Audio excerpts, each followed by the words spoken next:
오늘 보실 성경 말씀은 고린도후서 4장 6절입니다. 어두운 데에 빛이 비치라 말씀하셨던 그 하나님께서 예수 그리스도의 얼굴에 있는 하나님의 영광을 아는 빛을 우리 마음에 비추셨느니라. 아멘. 하나님이 만물을 지으실 때 우리 사람을 지으시기에는 짐승과 달리 영혼을 불어넣어 주셔서 하나님을 인식할 수가 있는 정신을 주셨습니다. 모든 만물과 짐승에는 영혼을 불어넣어 주시지는 않으셨습니다. 잠언서 20장 27절에 사람의 영혼은 여호와의 등불이라 말씀하셨습니다. 그래서 우리 영혼은 하나님을 교통하는 그런 장소입니다. 그런데 우리 사람이 원죄로 인해서 영혼의 눈이 어두워졌습니다. 오히려 하나님이 찾아올까 봐 두려워하는 영혼이 되어버렸습니다. 때문에 예수께서 오셔서 하나님께서 다시 그 영혼을 깨우쳐 그래서 마음의 눈이 열리고 하나님을 만날 수 있는 기회를 주신 것입니다. 그래서 우리 성도의 영혼을 위해서 하나님께서 아들을 주시고 그래서 우리에게 성령을 부어 주셨기 때문에 우리는 성령님의 그 빛을 받지 않으면은 아무것도 할 수가 없는 불신자의 영혼 그대로 살다가 멸망을 받아야 합니다. 그래서 성령님의 조명을 받자, 비추심을 받자 하는 주제로 말씀을 나누고자 합니다. 먼저 어두움을 비추시는 하나님, 본문에 그렇게 나오는데 하나님께서는 창세기 1장 1절에 태초에 하나님이 천지를 창조하시니라 만물을 전부 다 지으셨는데 그러나 어둠 속에 있고 혼돈 속에 그렇게 있었습니다. 그때에 정리를 하시기 위해서 하나님께서 첫째 날에 빛이 있으라 하시고 빛을 창조하셨습니다. 어두운데 빛이라 말씀하셨던 하는 본문 앞에 있는 이 말씀은 창세기 1장 3절에 하나님이 이르시되 빛이 있으라 하시니 빛이 있었고라는 말씀의 반영입니다. 이사야 45장 7절에 나는 빛도 짓고 어두움도 창조하며 그렇게 말하고 있습니다. 그래서 하나님은 빛이시라 하셨는데 하나님은 빛이시고 또 하나님은 빛을 창조하신 분이시다 라고 하는 사실입니다. 하나님이 빛이시라고 하면서 동시에 삼위일체 하나님 성경 그리고 성도가 빛이라고 성경에는 말씀하고 있습니다. 먼저 요한일서 1장 5절에 하나님은 빛이시라 그에게는 조금도 어둠이 조금도 없으시다 그랬습니다. 그리고 성자 예수 그리스도도 빛이라고 요한복음 12장 46절에 나는 빛으로 세상에 왔나니 그랬었습니다. 사도 바울이 기독교인들을 핍박을 하면서 다메섹 도상으로 가던 중에 공중에서 주님이 나타나셨을 때에 사도행전 26장 13절에 하늘로부터 해보다 더 밝은 빛이 나와 내 동행들을 둘러 비추는지라 그랬습니다. 예수님이 비추시는 빛은 정오의 그 햇빛보다 더 밝은 빛이셨습니다. 그리고 성경은 성령님이 빛이라고 말씀하고 있습니다. 사도행전 2장 3절에 불의 혀같이 갈라지는 것이 저에게 보여 성령이 불과 같이 임했다. 그래서 성부, 성자, 성령 삼위일체 하나님은 빛이라고 표현하고 있습니다. 이 빛은 과학적, 가시적 빛이기 전에 지성을 그리고 판단력을, 지혜를 함께하는 빛이라는 뜻입니다. 그러므로 하나님은 우상이 아니고 하나님은 어떤 관념적인 철학적인 것이 아니라 하나님은 빛으로서 어둠을 이제 물러가게 하시는 역사를 하시는 그런 하나님이시다는 겁니다. 그리고 또 말씀이 빛이라고 시편 119편 105절에 주의 말씀 내 발의 등이요 내 길에 빛이니이다. 하나님의 말씀은 눈을 열어서 보이게 하시고 판단케 하시고 이제 행선지를 알게 하시는 그런 삶의 방향을 가르쳐 주시는 그런 메시지요. 하나님의 지혜입니다. 그래서 말씀을 빛이라고 표현하고 있습니다. 또 이 하나님의 또 이 성경에 믿음을 가지고 영향을 받은 성도는 마태오장 14절에 너희는 세상의 빛이라. 예수님께서 자신이 발광하는 빛이 아니라 그리스도의 빛을 반영하는 빛이지만은 우리는 세상에 어두운 세상, 어두운 영들, 죽어있는 세상 사람들에게는 우리가 적어도 빛이라는 거죠. 에베소 5장 8절에 전에는 어두움이더니 이제는 주 안에서 빛이라. 빛의 자녀들처럼 행하라 그랬습니다. 그래서 우리는 이 그리스도 안에서 한 단어, 이 빛이라고 하는 이 말씀에 대한 내면의 그 뜻을 잘 알고 신앙생활을 해야 되는 아주 중요한 내용을 우리가 안고 있습니다. 그리고 한 번 더 밝히 알기 위해서 두 번째로는 예수 그리스도는 이 본문에 하나님의 영광을 드러내는 빛이다 그랬어요. 그래서 예수에 대해서 일반인들은 성현이라든지 종교인들은 한 종교의 교주라든지 또는 이단들은 뭐 실패한 구세주로 한다든지 이렇게 예수에 대해서 정확한 인격에 대해서 예수의 존재에 대해서 인식이 불명확하거나 오해를 하게 되는 이유는 성령님을 받지를 못해서 그래요. 성령을 받지 못하면은 예수에 대한 존재에 대해서 어떤 분인지를 모릅니다. 예수 그리스도를 제대로 인식하려면은 반드시 성령님의 빛을 조명을 이렇게 받아야 인식이 됩니다. 고린도서 12장 3절에 성령으로 아니하고는 누구든지 예수를 주시라 할 수 없느니라 그랬어요. 이 누구든지는 무식하든 유식하든 학자든 종교인이든 돌을 닦든 아무 상관없이 모두가 성령님을 받지 아니하면은 예수에 대해서 바로 인식할 수가 없다는 거죠. 빌립이 예수님께 아버지를 보여달라고 했을 때에 요한복음 14장 9절에 나를 본 자는 아버지를 보았거늘 어찌하여 아버지를 보여달라고 하느냐라고 그렇게 말씀하셨습니다. 예수님을 보면 하나님 아버지를 인식할 수 있어야 된다 그런 뜻이죠. 요한복음 1장 14절에 아버지의 독생자의 영광이요 은혜와 진리가 충만하더라. 예수에 대해서 예수님은 하나님 아버지를 보여주시는 분이다 하는 거죠.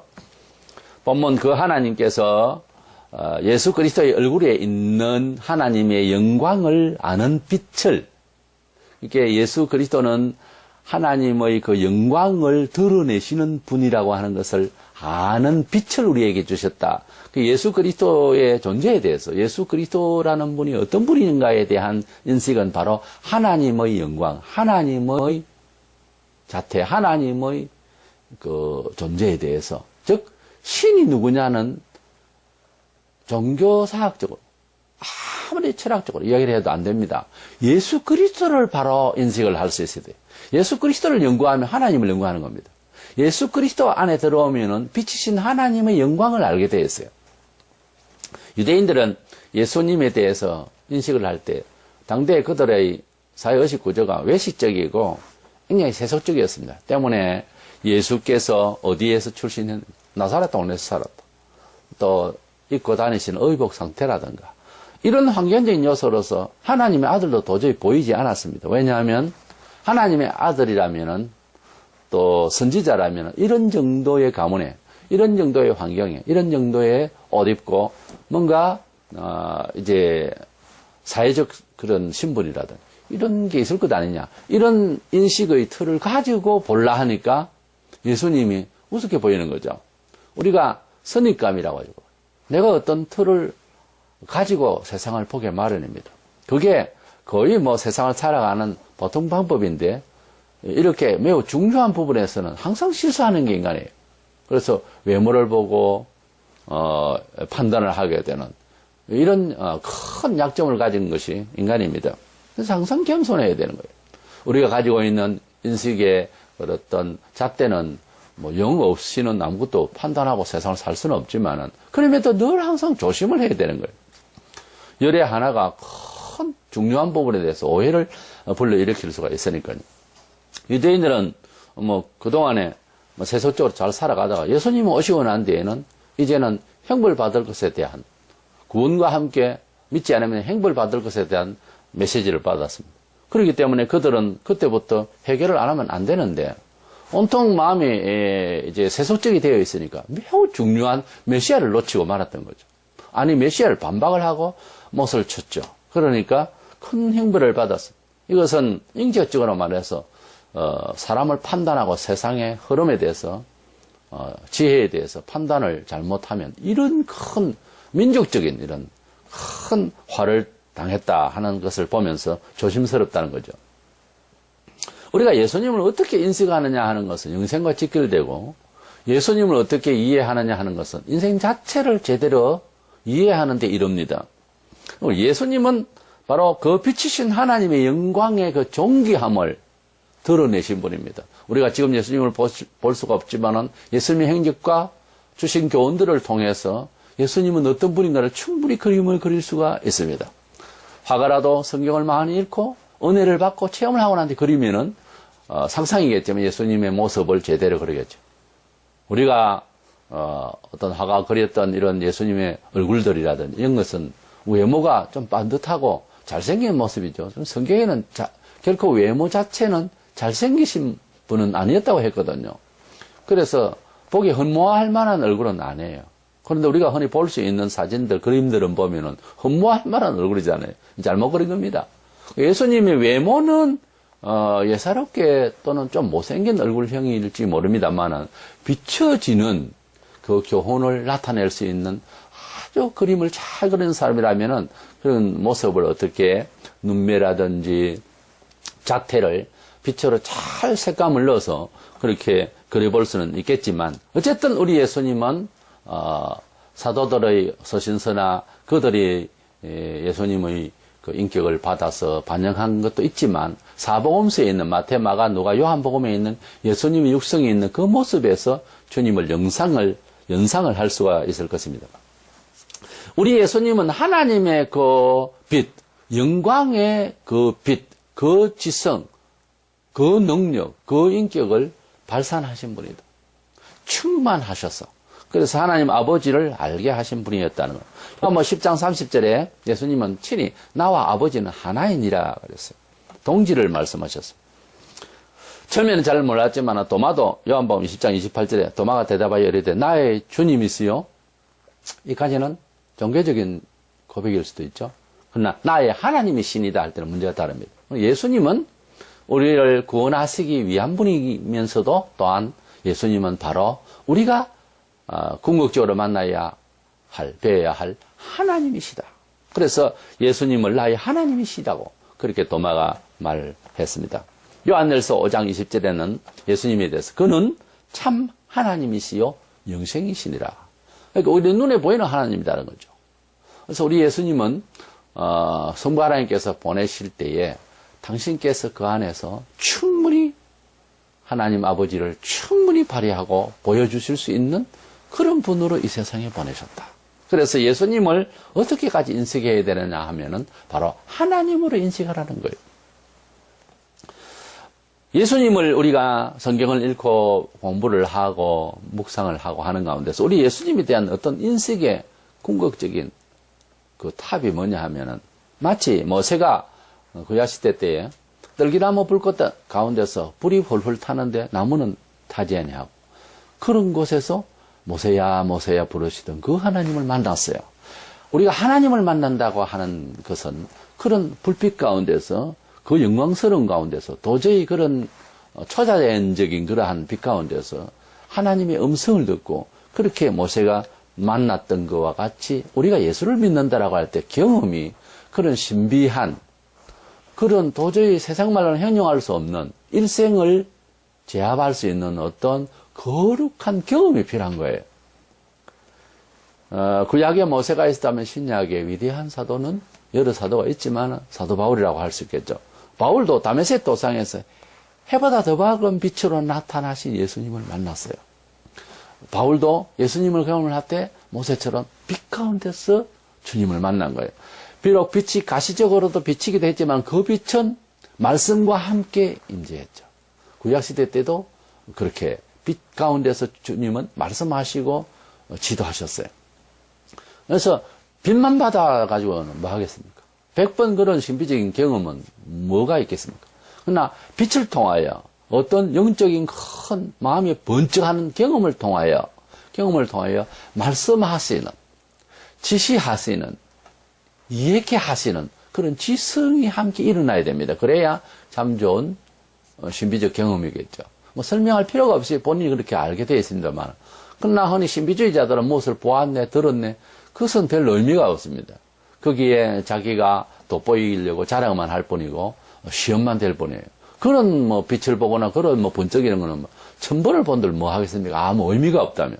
말씀이 의미가 나의 인격을 건드리시는 그런 조명이 돼야 된다. 마음의 조명이 돼야 된다는 거죠. 성도들이 기도해서 주님이 성천하신 후에 120문도가 열심히 열흘 동안 기도했더니 그들도 역시 성령이 불의 희같이 임했다고 그래서 각 사람 머리에 이렇게 하나님을 진정 경험한다고 하는 것은 빛과 상당히 관련이 있습니다. 아주 불빛과 같은, 불과 같은 그런 불과 빛 가운데서 정말 세상에서 볼 수 없는, 도저히 있을 수 없는 그런 성령 체험이었고 성령의 불의 해 같은 그런 능력을 입었거든요. 그래서 모세가 만났을 때, 다메섹 도상에서 사도 바울이 주님을 만났을 때는 다락방에서 비록 다락방이지만 그 안에서 성령이 임재하시니까 불의 해같이 그런 충만한 불빛으로 나타나셨다 하는 것을 보면은 우리가 하나님을 경험한다, 예수님을 경험한다 하는 이러한 삼위일체 하나님을 우리 마음에, 우리의 경험의 어떤 현장이라고 하는 것은 불과 같이 큰 빛으로 이렇게 압도하시는 하나님의 큰 은혜의 체험이 있었다고 하는 사실을 밝혀볼 수가 있습니다.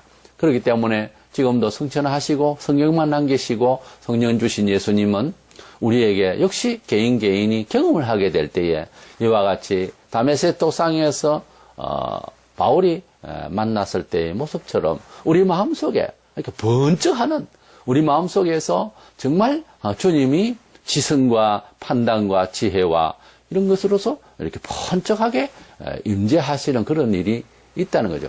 오늘 번쩍하시옵소서, 번쩍하시옵소서. 이렇게 기도를 해가지고 번쩍하는 것은 신비주의자들이 잘못 체험하는 그런 위험한 내용이지만은 그런 것이 아니고, 우리 주님 앞에 회개하고 우리 주님을 지극히 사모하는 가운데 쭉 가다가 보면은 그런 마음에 어떻게 참을 수가 없는, 어떻게 주체할 수 없는 그런 빛의 강도에 완전 매료될 때가 있습니다.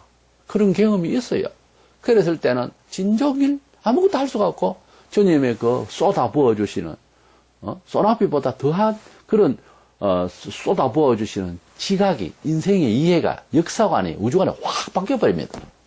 그것은 책을 치면은 수천 권, 수만 권을 읽어도 정립이 될 수 없는 그런 믿음의 존재 감각에 대해서, 우주에 대해서, 역사관에 대해서 탁 칸에 안착이 됩니다. 그래 한번 사진을 한번 찍히고 그렇게 한번 지성을 받으면은 평생 가요. 그것을 어떻게 변할 수가 없습니다. 그 다음부터는 순종하고, 그 다음부터는 응용하고, 그 다음부터는 세상을 그렇게 처신해 나가는 것밖에 없죠. 그것을 두 번, 세 번 받을 이유가 없어요. 그래서 그러한 빛을 받는 것이 얼마나 큰 은혜인지 모릅니다. 그 빛을, 그 경험을, 그 빛이신 하나님을 경험한다고 하는 것은, 그것은 그 어떠한 은혜의 체험, 어떤 축복보다 더 귀중한 것입니다. 그래서 세 번째로 우리 성도는 성령님의 이 조명을 받지 않으면 안 된다라고 하는 이런 신령한 삶의 어떤 그 내용이 있다는 거죠. 우리가 불신자에게 대접하고 사랑하고 용서하고 사회생활 속에서 덕행을 가지고 선을 향하고 다 좋아요. 그것은 사회윤리적인 거잖아요. 그것은 어느 정도 해야 되는지도 측정이 없어요. 어쨌든 사랑을 나누고 하는 것이 우리의 그 본분이기도 합니다. 그런데 그런 걸 하기 전에 각 개인이, 성도는 이 성령님의 조명의 신비로운 이 체험이 없이는 그런 일을 계속 수행할 수도 없고 그런 힘을 발휘할 수도 없어요. 우리가 세상의 빛이라고 그랬지, 세상의 노가다처럼 열심히 노력하는 사람이다, 이런 식의 그 언지를 주신 표현은 없거든요. 비록 우리가 충성스럽고 사회에서 상식적으로 살아야 되고 뭐 다 좋은데 다 상식적인 말씀이죠. 그런 말씀도 있어요, 성경에. 그러나 그 전에 우리로 하여금 불신자와 다른 어떤 그 정체성에 대해서 초점을 빛에 뒀단 말이에요. 우리가 빛을 받은 사람이요. 우리는 빛의 그 어떤 조명을 받아서 육신에 필요한 세상 문화에서의 존재 감각을 발휘해야 된다는 거죠. 먼저는 우리가 빛을 받아야 된다는 거예요. 성령의 조명을 받아야 된다는 거예요. 삼위일체 하나님은 빛이시라 하므로 우리가 성부 하나님, 성자 예수님, 성령님을 우리가 삼위일체 하나님을 만났다면, 그래서 우리가 그분의 자녀라면 자연히 우리도 빛의 하나님의 성질을 닮아서 빛의 자녀의 삶을 살아야 된다는 이런 논리가 성립이 되는 것입니다. 그래서 본문에 하나님의 영광을 아는 빛을 우리 마음에 비추셨다고 그랬어요. 우리 마음에 그 영광을 아는 빛을 비추었다고 그랬거든요. 이게 무슨 말인가? 이렇게 해가지고는 되는 일이 아니에요. 그래서는 안 됩니다. 그 마음에 하나님을 아는 영광의 빛을 비추셨다는 것은 어떤 경험을 말하거든요, 지금. 이게 관연이 아니에요.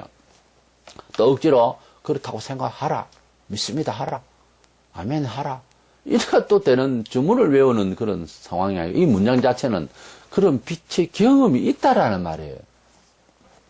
성도는 존재적으로 성령님의 빛을 받아서 마치 맹인이 눈을 뜬 것처럼 영혼의 눈이 한 번 뜨. 맹인이 매일 떴다 감았다 하는 건 아니지 않습니까? 또 맹인 됐다가 한 달 있다가 또 뜨고 그런 건 아니지 않습니까? 맹인이 눈을 뜨는 그런 기적을 우리가 성경에서 많이 볼 수가 있는데, 이 눈이 한번 이렇게 뜨이면은 세상에서 집도를 해서 어떻게 눈을 어떻게 해서 하면 또 위험이 좀 따르지만은 하나님께서 역사하시니까 완전 치유가 되잖아요. 그래서 마음의 눈을 한번 치유하면은 어떤 사상을 공산주의로 갔다가 민주주의로 갔다 사회주의로 갔다 하는 이데올로기의 마음의 눈이 아니고 하나님이 마음의 눈을 한번 열면 우주관, 세계관, 인생관 모든 게 확 한 번 바뀌는데 영원히 가버려요. 절대로 안 변합니다. 믿음이 타락해서 그것은 마음의 눈이 좀 희미해지고, 그렇게 됐다는 것 뿐이지, 관망하는 본질적인 것은 변하지를 않아요. 그것을 중생이라고 그래요. 그래서 그 영혼의 눈을 이렇게 뜬 사람이 성도예요. 영혼의 눈이 아직 감겨 있는 맹인과 같은 것이 세상 사람들이라는 거죠. 그것을 신체적으로 전체로 말하자면 죽은 자라고 그랬었어요.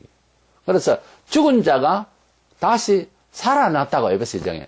우리가 믿음으로서 성령을 받아서 영혼이 뜨인다고 하는 것은 죽었던 나사로에게 영혼이 다시 와서 나사로야 하니까 살아나온 것처럼 우리는 살아있는 상태고 불신자들은 나사로 무덤 그 주변에 다 이제 묻혀있는 상태다는 거죠. 말하자면 전체적으로. 그게 더 확실한 설명이 되겠죠.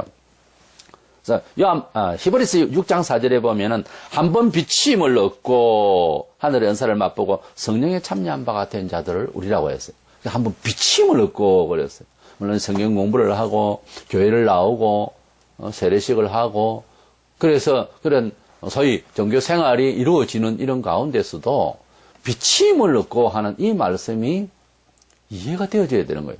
자기 경험이 되어지지 않는 사람은 이 말이 무슨 말인지 모릅니다. 하나님께서 우리에게 빛을 비추실 때에 이상한 경험, 그게 아니고 세상을 제대로 이해하는 경험, 인생이 무엇이라는 것을 제대로 이해하는 경험, 예수께서는 우리를 위하여 속죄의 죽음을 죽으시고 부활을 성취하시고 재림하실 것에 대한 교훈이 다 믿어지는 경험, 우리가 진정으로 죄인이라는 경험, 우리가 진정으로 예수 안에서 어렵다 취급을 받은 경험, 이것이 우리에게 있다는 거죠. 한 번 비침으로. 데살로니가전서 5장 5절에 너희는 다 빛의 아들이요 낮의 아들이라. 불신자와 신자의 삶은 그렇게 나누어집니다. 신자와 불신자를 구분을 할 때 교회를 다니는 사람을 신자라 그러고 교회를 안 다니는 사람을 불신자라 하는 정도의 그런 사회적인 문화적인 차원에서 이해하는 그런 인식에 육신적으로 볼 수 있는 차원밖에 안 되죠. 육신적으로 구분할 수 있는 것은 눈이 좋으면 또 안과에서 잘 치유하고 하면 잘 보이겠죠. 그 정도로 가지고서는 인생을 이해하며 산다는 것은 곤란하잖아요. 그래도 불구하고 지구촌의 모든 삶이 육신으로 보이는 정도에서 가치를 평가하고 유대인이 예수를 우습게 보듯이 육신적으로 바라보는 기독교인들, 육신적으로 바라보는 물질관, 육신적으로 바라보는 어떤 행복의 조건들, 그것만 가지고 거의 사실은 살아가고 있어요. 근데 그건 참 어리석은 이야기예요. 사람은 육신적인 것을 완전히 초월할 수가 있는. 중국에는 어떤 사람이 건 60년 동안을 아무것도 안 먹고 돈만 닦고 살아가는 사람이 있다라고 하는 이런 발표가 있어요. 육신적으로 배고프니까 먹어야 되는 육신적인 모든 과학적인 이것을 뛰어넘는 것도 있어요. 영이 하나님께서 어떤 역사를 하시거나 우주의 길을 받는다든지 불신자의 세계에는 그런 일이 벌어지면 사람이 보통 인식하는 것을 차원을 넘어설 수가 있습니다. 에노크 엘리야는 지금 밥을 먹고 사는 것이 아니라 하나님께서 데리고 공중으로 올라갔는데 어디서 어떻게 지내는지는 감히 아무도 말을 할 수가 없어요. 지금 먹고 자고 하는 상황이 아니거든요. 분명히 그 사람이 부활한 건 아닙니다. 부활한 건 아닌데 그렇게 되어버려요. 그러니까 우리가 가지고 있는 고정관념의 그런 육신적인 안목, 육신적인 이해, 육신적인 경험을 통한 판단, 이런 것들이 전부가 아니다 그 말이에요. 예수 안에 들어오면은 이것을 타파하고 이것을 다 무시한다는 말이 아닙니다. 감당도 못하는 사람이 흉내를 낼 수가 없어요. 그러한 빛을 받고 지성을 받고 메시지를 받으면은 사람이 처신을 달리할 수가 있다는 거죠. 이것이 바로 하나님께서 성령을 주셔서 예수 안에서 하나님 백성으로 삼으신 성도들의 정체입니다. 그러니까 적어도 성도는 성령 받은 사람을 성도라고 하는데 성도는 본인이 생각을 할 때 신기한 사람을 아는 것이 정상적인 거예요, 사실은. 난 평범한 교회를 다니는 종교인이다. 이래가지고서는 신앙생활을, 신령한 생활을 제대로 할 수가 없습니다.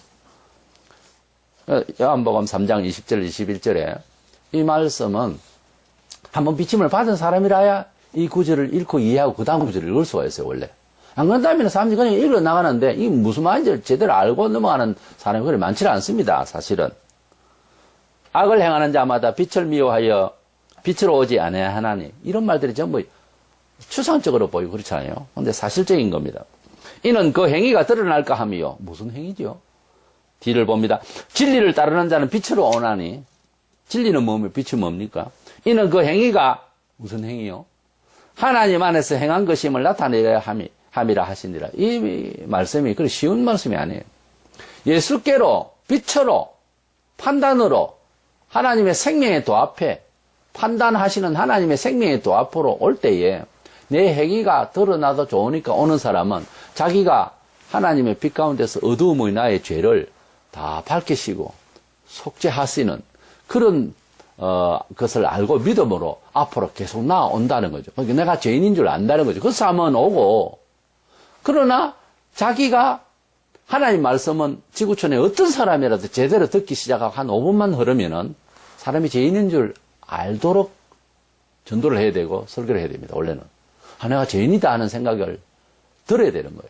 심지어 주일마다 예배를 할 때도 메시지 중에서 그 마음을 항상 살려야 되는 거예요. 그래야 은혜를 받아요.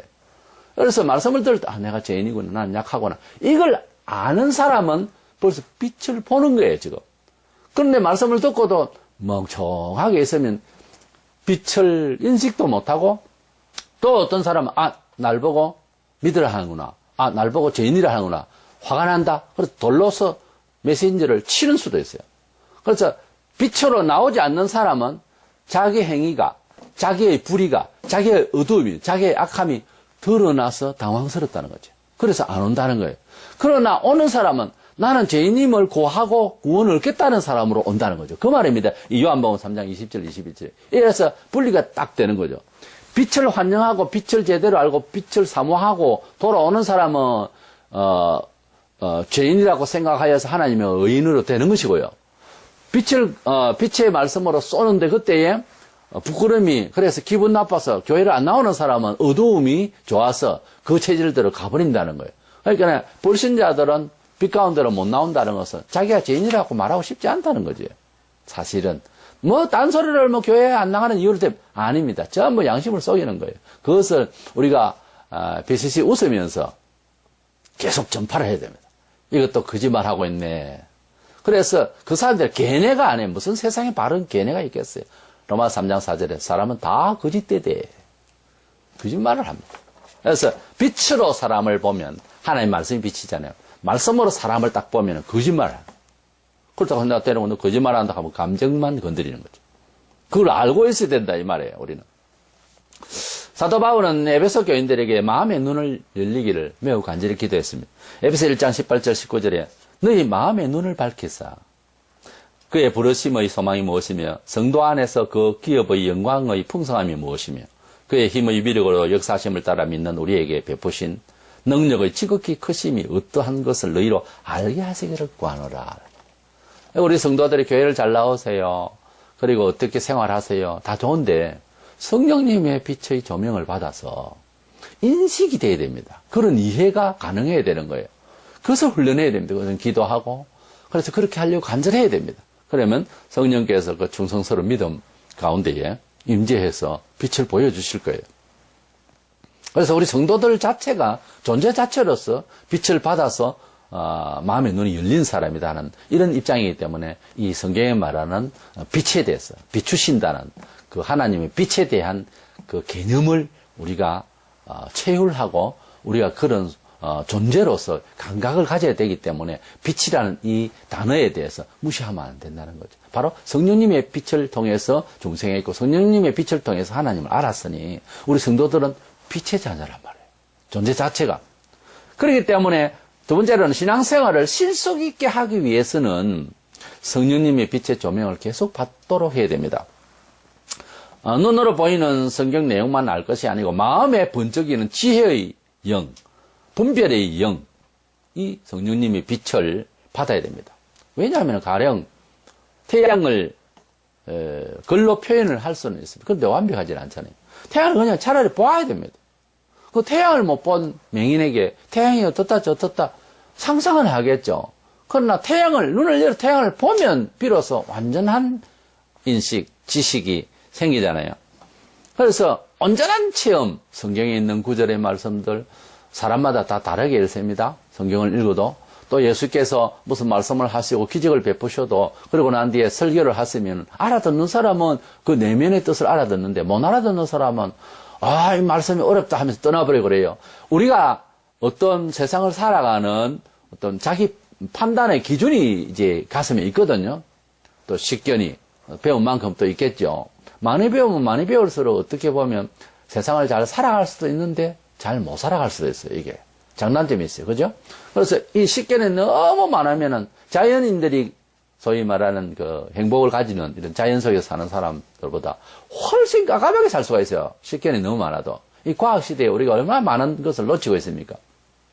어쨌든 이 식견을 가지고서 어떤 그 사물의 인식을 하는 데 있어서 아무리 논리적으로 그래서 박사학위는 뭡니까? 아주 구체적으로 그걸 입체화하는 거예요. 다른 면으로 보는 거죠, 말하자면. 그래서 그것을 인식시키는 거죠. 이거 대단한 인식이다. 그거예요, 사실은. 학위라는 것이. 그 학위를 받았다 하면 어떤 한 부분에 있어서 다른 사람보다 인식 능력이 충분하다는 거예요. 그런 부분이거든요. 그런데, 우리가 하나님의 말씀에 여러 가지 그 논정이 있고 주석이 있고 성경 해석학이 있는데요. 그 해석에 대해서 무슨 말을 하고 하더라도 그 구절이 가지고 있는 태양이면 태양 자체가 가지고 있는 빛에 대해서 그냥 본보로서 깨달아야 되거든. 우리 예수님께서 예수님을 비판하고 비난하고 하는 이런 사람들에게 뭐라 하나 나는 아버지께서 본 것을 너희에게 말하고 너희들은 들은 것을 말하거냐 이런 말씀을 해요. 한번 8장에 보면 이렇게 본 사람이 더 그 팩트가 확실합니까? 들은 사람이 확실합니까? 아무래도 들은 것은 잘못 들을 수도 있고 그죠? 그러나 본 사람은 확실하잖아요. 그래서 예수님께서 나는 아버지께서 본 것을 너에게 말한다 그랬거든요. 그러니까 교회를 다니고 성경을 봅니다. 그러나 내가 알기로는 보통 그렇게 말할 수 있어요. 우리가 언변이. 그러니까 성경을 이렇게 읽고 이제 보고 읽습니다. 이것은 어떤 면에서 간접적으로 언어라는 매체를 통해서 듣는 거죠. 근데 확인도 돼요. 어떤 때는 은혜를 받으면 성경을 놓고 어떤 때는 성경을 계속 읽어 나가지 못할 정도로 눈물이 철철 흐를 때가 있어요. 근데 성경을 읽는데 이것은 어떤 눈으로 통해서 인식하는 정도지 내가 마음으로 이 현장을 보는 건 아니잖아요. 근데 마음으로 현장이 보일 때가 있다니까요. 그러면 감당할 수 없을 정도로 미칠 정도로 너무 좋거나 너무 두려울 때도 있어요. 하나님의 말씀을 예수님 당시에도 메시지를 듣는 중에 메시지를 제대로 인식한 사람은 다 엎드려졌어요. 경배를 했어요. 근데 예수님에 대해서 인식이 제대로 안 되면은 예수님이 어떤 분인지를 모르기 때문에 함부로 대한단 말이에요. 지금도 마찬가지인 거예요. 우리가 하나님의 백성이고 하나님의 백성으로서 살아가는 과정에 듣는 정도로 가지고 메시지를 듣고 어떤 사람은 뭐 성경도 안 읽고 교회 와서 그냥 목사 말을 듣는 것만 가지고서는 안 됩니다. 보아야 합니다. 확인돼야 됩니다.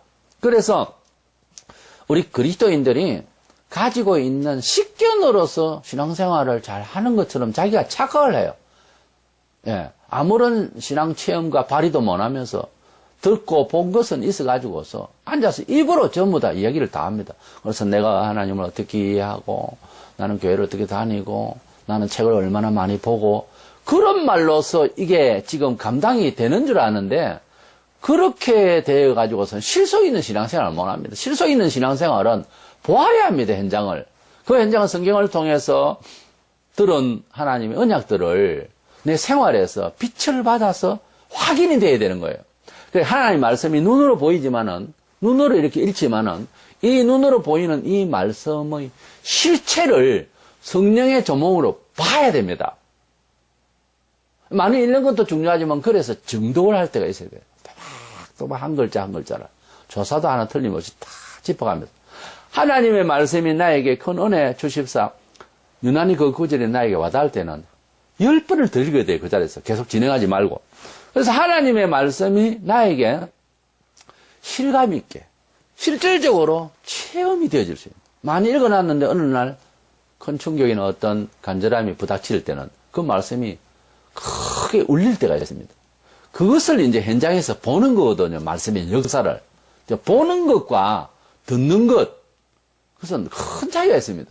그래서 하나님께서 우리에게 눈으로, 마음의 눈으로 확인을 할 수 있는 그런 단계가 있어야 신앙을 실속 있게 해낼 수가 있다는. 교회를 그냥은 다리죠. 그래서 우리 성도는 빛을 받은 사람이고 실속 있는 신앙생활을 체험하고 보여주려 하면은 성령님의 적극적인 그런 조명에 신령한 체험이죠. 그 생활이 되도록 매일 기도하고 매일 간절해야 됩니다, 사실은. 뭐 기도 안 하고 간절 안 해도 다 하나님 알아서 주일날 되면 교회 나가고 그건 다 해요. 근데 그래라도 안 하면 기회가 없겠지만 그걸로서는 실속 있는 신앙생활을 살아계신 하나님을 이론적으로 말은 하죠. 어디가 전도를 한답시고. 그러나 살아있는 하나님을 보여줄 수 있느냐는 거예요. 예수님은 어떤 분입니다 하는 것을 말은 할 수 있는데 그런 분을 보여줄 수 있습니까? 살아계신 예수님을 보여줄 수 있냐고요. 하다못해 내가 온전히 살아서 내 얼굴만 봐도 예수가 보인다 할 정도로 뭐를 보여줘야 되는 거야, 제대로. 신앙생활을 실속 있게 하려면 성령 감화, 성령의 빛 아니고는 안 되더라는 거예요. 이것은 식견으로, 이 지성으로, 실력으로는 안 됩니다. 지식으로는, 인격으로는 어려워요. 하나님은 살아계시고 예수님은 부활 성천하셔서 존재하세요. 실존하신 성자 하나님을 내가 어떻게 보여줘야 하는 것은 성경 구절을 뭐 그렇다 합니다. 이 말 가지고서는 전도가 아닌 거예요. 하나님이 함께 하신다. 하나님은 빛을 우리에게 주셨다면 그 하나님의 실력을 보여야 되는 거예요. 그것을 간증할 수 있는 신자의 생활이라는 거죠. 제가 분명히 말하지만 간증을 할 수 있는 일이 없는 사람은 아직 제대로 된 성도가 아니에요. 간증을 할 수 있는 그것은요, 목숨 놓고 이야기할 만한 즐거움인 거예요. 이거는 분명하다 하는 것을 말할 수 있는 것이 있어야 하나님의 성령의 조명의 역사가 있은 것이지, 그렇지 않는다면 다 종교생활이거든요. 그렇다고 그게 다 나쁘다는 것이 아니라 실속 있는 종교생활을 하기 위해서는, 신앙생활을 하기 위해서는, 기독교인이 되기 위해서는 성령님의 조명의 역사가 있어야 돼요. 그건 어쩔 수 없네요. 정체성 자체가 성도가 성령의 빛을 받은 사람이거든요. 그렇기 때문에 성령님의 조명을 계속 실생활에 받고 실천하고 역사가 나야 간증할 수 있는 것이 있고 보여줄 수 있다는 거죠. 특별히 불신자들이. 그래서 불확실한 신앙생활을 하던 라오디게아 교회, 그것도 다 교회죠. 근데 아시아 7교회 중에 계시록에 보면 3장 18절에 안약을 사서 눈에 발라 보게 하라 그런 말이 있어요. 이게 안약을 사서 이게 무슨 말이냐면 성령님의 감화를 받아서 안약을 산다는 말은 그만큼 어떤 뭐를 지불해야 되잖아요. 산다는 말은. 성령님의 감화를 가만히 앉아서 태만하게 편리하게 안 됩니다. 매우 간절해야 돼요. 성령의 가문을 받기 위해서 산에서 기도하는 어떻게 뭐 산에 나무 뿌리가 막 몇 개나 뺄 때까지 그렇게 간절히 주여 그렇게 간절히 하다가 가만을 받았다는 말 안 하겠어요. 옛날에는 다 그렇게들 기도했어요. 간절히 기도해야 돼요. 그렇게 기도해서 어느 매 순간 오면 성령님이 우리 마음속에 따뜻함과 빛과 지성을 함께 옵니다. 그 만족한 체험, 그 은혜의 지혜의 영이 임재할 때만큼 귀한 시간이 있겠는가. 평생을 못 했습니다. 그런 시간을 우리가 자주 접할 수 있다면 얼마나 좋겠어요. 그래서 성령님의 빛을 받아야 된다는 사실을 지금 오늘 말씀드리는 건데, 기도의 소원을 응답받고 실속 있는 신앙생활을 하기 위해서는 그저 성경 지식적인 것으로서는 부족해요. 영적인 눈을 열어야 됩니다. 성령의 빛을 받아야 됩니다. 이런 경험은 역시 회개 생활이 철저해야 되고, 그리고 열심, 그리고 기도 생활. 이 3요소는 항상 성령님의 빛을 받는데 용이하고, 또 이것은 성경에 명령이 되어 있습니다. 회개하고, 그리고 간절히 하나님을 사랑하면서, 그래서 기도하고, 그리고 충성스럽게 이렇게 열심히 순종하며 살면은 성령님의 강하신 그 지성을 함께하는 빛이 임재하게 되는 것입니다. 그 빛이 임재할 때는 어떤 일이 벌어지냐면은 날이 영하 10도인데도 안 느껴지는 순간이 옵니다. 몸이 떠셨어. 이것은 신비주의자가 하는 말이 아니고 성령님의 강하신 인식이 아름다운 완벽한 참 세상을 이기는 힘의 지성이 임재하면요 잠시 있습니다. 추위를. 날씨 추우면 춥고 더우면 덥고 맨 그것은 보통 육체가 생각하는 거잖아요. 그것을 넘어서는 경우가 있다는 거예요. 땀이 줄줄줄 하고 몸이 뜨거워서 영상 38도 40도가 되고 막 그렇게 뜨거워도 성령님의 지성으로 어느 날 성경을 읽다가 또는 충성스럽게 생활하다가 하나님께서 성령의 빛을 주시면 잠시 육체로 느껴지는 세상의 문화적 의식, 과학적 의식이 초월될 때가 있습니다. 도인들이 그거 없이는 못하잖아요. 그래서 그것이 우리 몸에 임재할 때 추위와 더위하고는 상관도 없고 계절도 상관없고 아무런 세상의 구속이 안 됩니다. 이런 지성이 우리에게 임재하고 힘이 있다면 얼마나 좋겠습니까? 권전서 2장 10절 11절 오직 하나님이 성령으로 이것을 우리에게 보이셨으니 성령은 모든 것 곧 하나님의 깊은 것까지도 통달하시느니라. 사람의 일을 사람의 속에 있는 영 외에 누가 알리요? 이와 같이 하나님의 일도 하나님의 영 외에는 아무도 알지 못하느니라. 스스로 성경도 읽고 듣기도 하고 교회에서 배우기도 하고 신학도 하지만 성령님이 가르치지 않으면 그 본질의 본래의 입체적인 내용을 절대로 경험할 수가 없습니다. 신학을 나와도 이단이 되는 수가 있어요. 공부를 많이 해도 박사가 됐는데 신학 박사가 됐는데 예수의 육체의 부활을 안 믿습니다. 불투방 같은 사람. 돌 김용옥이나. 아니 꼭 그런 사람 많아요. 교회 안에서 얼마든지 교회를 다니는데 실질적으로는 그런 부활의 예수를 경험하지 못한 사람들이 수두룩합니다. 교회를 다니는 사람 중에 약 35% 정도만 영생에 관심이 있다고 어떤 통계가 나와 있어요. 영생 부활에 대해서 듣고 입으로 말하는데 지금 계속 하고 있으면서 마음에 없는 말을 하는 거예요. 지식이 들어와서 그대로 반영하는 것 뿐이에요. 그냥 아무런 무체험적인 그런 반응 심리인 거예요. 그러나 우리가 하나님의 영을 받으면은 그 체험이 우리 속에서 안주해서 인생을 달리 하면 인생관이 확 바뀌어버려요.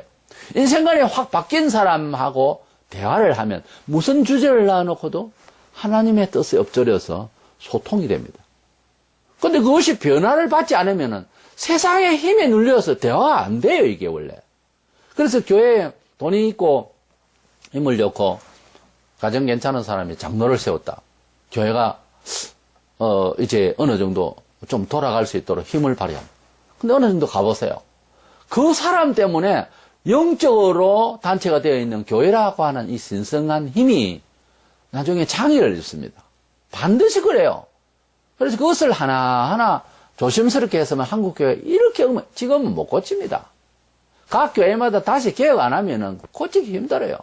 유럽교회가 인본적으로 하다가 하나하나 재미나게 해본다고 하다가 망해버렸잖아요. 지금 그 길을 가고 있어요. 우리나라는 지금 현재 어느 정도가 아니고 융단폭탄입니다. 온 교파를 초월해서 성령님의 그 지성을 받는 것보다 엉망이 되어버렸어요. 성령 받으라 그러니까 뭐 신비주의 체민하고 사람만 이상하게 돼버리고. 이래서 기독교 교육이라고 하면 진정으로 성령 감화를 받는 순간을 만들어주는 게 실제 본래 교회에서 해야 될 신앙훈련이고 교육이에요. 성경교육이라 신앙교육이라 하지만은 신앙교육은 집에서도 됩니다. 머리 좋은 아들은 성경 보면 돼요. 대충 앞뒤 다 이해가 되고 정돈이 됩니다. 그거 하러 오는 것이 아닙니다. 교회는. 그 말씀의 본질적인 체험이 교육이에요. 그래서 교회의 교육이라고 하는 건 결국은 신성한 겁니다. 교회 모든 일이 다 그래. 예배도 신성한 거고 전도하는 것도 신령한 일이고요. 성도가 살아가는 자체가 신령한 거예요. 주일날 교회 나오는 것도 신령한 일이에요. 처술이 달라졌거든요. 전부 신령한 체험이 계속 이루어져야 되는 것이지 교회에서 뭐 지각적으로 배우고 그래서 알고 책을 한 권 띄고 마스터하고 그게 그렇게 중요한 건 아니에요. 그 다음에 세 번째 이유가 있다면 빛나는 천국에서 오늘 빛에 대한 메시지입니다. 빛나는 천국에서 그 빛이 주는 천국에서 빛나는 것은 과학적으로 환한 그런 빛이 아닙니다. 천국에서의 빛도 역시 지성을 함께하는 어떤 인식과 대화가 이어지는 빛이거든요. 그 빛을 경험하면서 그 빛 가운데에 살기 위한 경험을 위해서라도 지금 많이 해야 됩니다. 빛된 생활을. 빛된 생활이라고 하면은 유교 사상이 깔려 있었기 때문에 우리나라는 처음부터 도덕적으로 자꾸 들어요. 그래서 옛날에 어린이 노래 보면 예배당에 가는 아이들 마음들이 모두 착해요. 이런 노래가 있어요. 물론 마음이 착해야 돼요. 근데 그런 차원을 넘어서야 되는 거예요. 성경에 많아서는 내가 너희를 세상에 빛이라 하였노니 그 말은 도덕적으로 선하게 착하게만 사는 것이 아니에요. 그런 이미지로도 우리가 세상에서는 저 사람 참 사회의 빛이다 그런 말을 하죠. 근데 그걸 넘어서는 거예요. 하나님의 빛을 받는다는 것은 개념이 다릅니다. 세계관이 다르고 우주관이 달라요. 불신자들이 빛이란 말을 써도 거기까지는 아니잖아요. 그래서 우리가 생각하는 살아계신 하나님의 빛이라고 하는 것은 세상을 완전히 제압하고 정리하고 생명으로 주도하는 그런 빛이에요. 자기가 먼저 그렇게 정리해야 되잖아요. 그 빛을 받자 이 말이에요. 그런데 천국에서 그런 빛의 영역 가운데서 살기 때문에 지상에서 그게 체험이 돼야 되는 거예요. 그래서 우리가 빛된 생활에 대한 성령 충만을 필요로 한 거예요. 지금 세상에서는 우리의 인식은 마치 햇살에 비치는 사물을 그냥 인식하는 정도의 인식으로 세상을 삽니다. 그러나 천국에서는요, 바울의 경험한 다메섹 도상에서 해보다 더 밝은 빛으로 나타나신 주님의 빛 가운데로 갈 거예요. 그럼 메시지가 함께 할 거예요. 그 하나님의 영광의 빛이 우리를 비추일 거예요. 그러니까 천국을 가고 싶어서 그래서 데리고 갔다 치더라도 지상에 하나님의 참된 빛된 생활에 체험이 안 돼 있는 사람, 그 끌어다 놔도 무슨 빛인지를 모릅니다. 개념이 안 선단 말이에요. 소통이 안 되는 거예요. 느낌이 원활하지 않습니다. 오히려 눈만 부시고 안 될 겁니다. 계시록 21장 23절에 보면 그 성은 하나님 나라예요. 해나 달의 비침이 쓸데없으니 이는 하나님 영광이 비치고 어린 양이 그 등불이 되십니다. 하나님이 비치시고 예수님이 비치시고 성령님이 비치시고 우리 성도들이 속에 있는 성령님이 비치시고 그러니까 온통 빛나는 거예요. 이 비치고 우리 성도들 가슴 속에 성령이 오셔서 우리가 예수를 바로 인식하게 된 이 성령님이 빛이거든요. 이 빛이 지금 빛입니까? 사진을 찍히면 아니잖아요. 그래서 인격적인 이 빛, 우리 성도들이 모이는 장소가 있고 그 가운데에 불신자가 들어오면요. 부딪힙니다. 대화가 연결이 안 돼요. 그런 걸 말합니다. 지금 천국에서 하나님 빛이시고 예수님 빛이시고 성령님이 빛이시고 성도들에게 있는 이 빛이라는 것은 마음의 눈이 열려서 환하게 비치는 빛도 있지만 그냥 모세가 보았던 바울이 봤던 그 빛이 환하게 비치는데 메시지랑 함께 비치거든요. 그러니까 그 메시지의 울림에 머리가 아파서 안 믿는 사람은 거기 못 삽니다. 아무리 좋아도. 만가지 천가지 검으로 되어 있고 은으로 되어 있고 12보석으로 되어 있고 그 많은 맑은 물과 그 많은 것들을 그 흡족한 만족한 것을 불신자 갖다 놔도 거기에서 살지를 못해요. 이 빛을 제대로 못 받습니다. 빛을 이렇게 바로 받을 수가 없어요. 왜? 안녕을 사서 눈을 발라지를 못했기 때문에. 성령의 빛으로 눈을 마음의 눈을 열어놓지 못했기 때문에 그저 세상에 있던 중생하지 못한 그 눈으로는 감당이 안 되는 빛이거든요. 사실은 천국 이야기가 굉장히 동화 속의 이야기처럼 상당히 재미나게 보여도요. 그건 안 믿는 사람이면 잘못하면 두려운 이야기예요. 천국을 가고 싶다. 천국이 좋다. 사모된다. 얼마나 복된 생각입니까? 그러나 불신자는 감히 그 갖다 놔도 못 살아요. 두려워서. 천국에는 태양도 없고 달도 없다. 태양은 뭐 때문에 있어요? 사물을 밝히기 위한 거예요. 해가 떴으면 해를 매일 보고 삽니까? 밝아지으니 그냥 일을 하기 위해서. 밝아졌으니까 밝은 혜택으로 일을 하는 것뿐이잖아요. 그 천국에 가니까 태양보다 더 밝은 빛이 환한데 공중에 들어갈 태양이 있나 없나 그거 생각할 거 뭐 있습니까? 밝기 위해서 하는 이야기 아닙니까? 태양은. 그렇잖아요. 지상에서 지금. 그러니까 천국에 가니까 환하니까 꼭 태양이 왜 필요하죠? 우리가 전등을 켜놓고 전등을 바라보고 늘 사모하고 있습니까? 전등을 켜는 것은 뭐든 일을 보기 위해서지 않습니까? 보면 됐지, 보이면 됐지. 꼭 전등이 천장에 없고 그냥 방이 환하다 하면 전등불 살 필요 없죠? 그건 마찬가지인 거예요. 태양과 달이 필요 없고 왜냐하면 하나님이 빛이시고 성자님이 빛이시니까 태양과 달을 갖다 거기에 둘 이유가 꼭 없다는 거죠. 이 지상의 이해로 생각했어도요. 그래서 필요가 없다는 거죠.